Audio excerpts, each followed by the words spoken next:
वफाकी हुकूमत ने सिर्फ 2 साल में शहरियों से पेट्रोलियम लेवी की मद में 2700 अरब रुपए से ज़ायद का रिकॉर्ड वसूली कर ली। सरकारी दस्तावेज़ात के मुताबिक वफाकी हुकूमत ने अप्रैल 2024 से लेकर मार्च 2026 के 2 साल के दौरान पेट्रोलियम लेवी की मद में 2725 अरब वसूल की है, जो कि IMF के दोनों कर्ज प्रोग्रामों की मजमूई रकम से भी ज़्यादा है। IMF के जारी दोनों कर्ज प्रोग्राम की मजमूई रकम मौजूदा एक्सचेंज रेट के हिसाब से पाकिस्तानी करेंसी में तकरीबन 2340 अरब रुपए बनती है।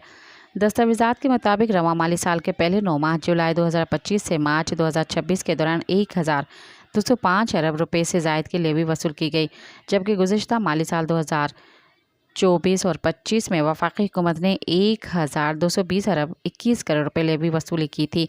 इसके अलावा अप्रैल से जून 2024 के सहमाई में लेवी की वसूली 299 अरब 63 करोड़ रुपए थी। सब्सक्राइब कयो अवामी न्यूज़ HD के ऐं ताज़ा तरीन ख़बरुनि लाइ ॾिसंदा रहो अवामी न्यूज़ HD।